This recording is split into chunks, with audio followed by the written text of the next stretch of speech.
What's up everybody, it's Dustin from DC Media, and in this video we're going to be building a computer for Ramteid, which is a gamer and a streamer.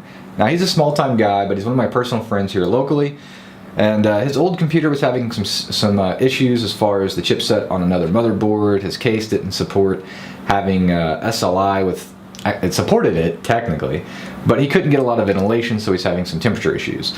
So we're changing over to a different system. We're using the Eclipse P400 tempered glass case. Yeah, it's still disassembled because I shot the other video and never cleaned up after it, so that's a thing. We are using the CX750 power supply. This is a semi-modular power supply. Should be more than adequate for what he's going to be using. We have Corsair Vengeance 16 gig kit, so two 8 gig sticks, 3000 megahertz. We have a PNY SSD, a terabyte hard drive. He's got another 2 terabytes at the house. I guess he's going to be installing himself once we get the computer back to him. Here we have 11070. He does have a second, but it's at his house, so we'll get all this assembled. We're going to play with it or play around with it a little bit today. We'll get some footage of it, but we'll get some more B-roll at his place once we install the second 1070.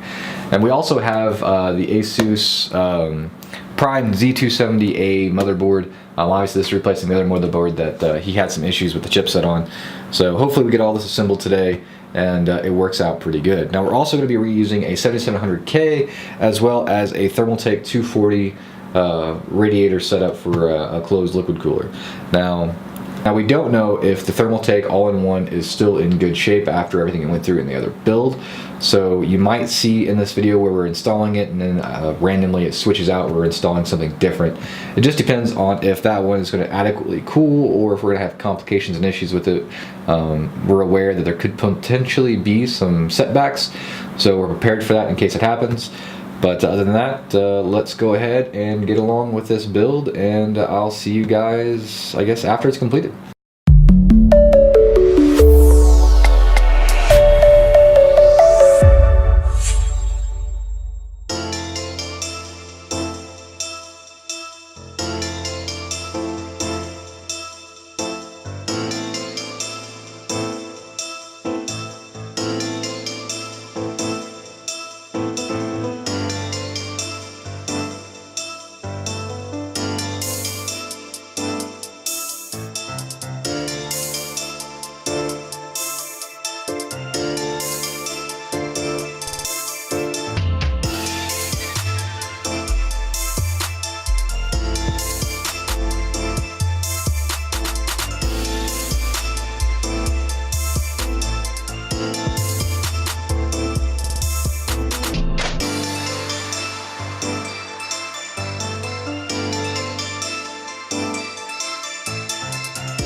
So we got Ram's rig finalized and built. Obviously, I've changed clothes.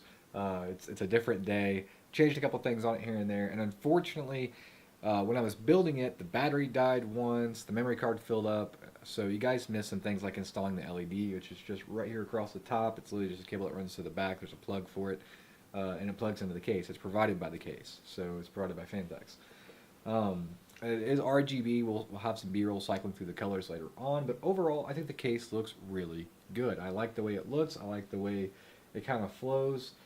A couple gripes while building in it, though. One of which is where the CPU power comes out compared to how the motherboard's bolted in place. I'd like to have seen that done just a little differently. It was a little tight. With aftermarket cabling, you know, like the more flexible sleeved cables, it probably wouldn't have been as big of a deal. But it was a little bit of a pain. The way you mount the GPU, you access the thumb screws out here on the outside of the case. They have a little door you have to, you know, loosen, pull everything off, things like that. I didn't like that either. That could have been done differently, unfortunately. Not a deal breaker by any means, but I would have liked to have seen something just a little different. I think that would have improved upon the installation. The only big issue I have, and this will affect anybody who's wanting to do a custom loop in this case, is where the fans mount up top. It's recessed towards the back instead of the front, or even being, you know, a little bit more centrally located, which means there's no clearance in the back. You guys can't really tell, but the fan only has just a little bit of clearance, maybe a ½ an inch, over the cooling solution on the motherboard. So there's no room for any kind of radiator support or anything like that up there. While a 240 radiator would technically fit, there's actually no room to put that and fans up top, unfortunately. So there's nothing we can do about that, but that is a very big drawback. So you can fit a 240 or a 280 in the front of this case, which most closed loop systems will fit just fine. If you want to do a 360, there's a door here that you can take off and remove the hard drive tray, and it'll fit. But that's the other oversight that Fantex had. The hard drive tray is not modular, meaning it can't slide over like it can in other cases. And that's unfortunate because that could have you know, helped out a lot of people going down the road. You know, unfortunately, if you take that out, you only have 2 SSD slots in the back, and that's just not enough. You know, you can't really just live with that. So, not with today's games. Now with M.2 on your motherboards, a couple SSDs, maybe, and maybe if you're doing a custom liquid solution, you know, maybe you have the money for all that. But in Ram's case, this system works just fine. In the beginning of this video, we talked about that we thought the Thermaltake closed loop solution could potentially have some issues. The pump is actually a little louder than we'd like it to be right now. Although it's cooling just fine, it brings the question, apparently how many times my phone's going to go off, but it brings the question how long it's going to work. So that really hampered me wanting to overclock the CPU very far. Right now it's only running at 4.7. I don't want to push it further because 7700Ks are known to produce a bit of heat. And with the pump making this much noise, we don't know how long this particular cooling solution is going to last. So until we get it revised, I don't think it's going to be in the best interest of overclocking. Now the 1070 we have in here is overclocked to just over, it's like 2061 I think, is roughly where it sits on graphics, and 4204 on memory. Again, that's a bit of a conservative overclock, but it does maintain that all day long with absolutely no issues. We've had this thing running for 4 or 5 hours on Heaven, and with no complications whatsoever. Even the CPU stayed cool, so good job there. Now, once we get the other 1070 in here, then we'll do some actual benchmarking. We'll probably make a video over that later down the road, but there's enough other videos out there. If you guys are curious how this would perform, in Heaven on Ultra, it was running right around 100 FPS on average, I believe, give or take a little bit here and there.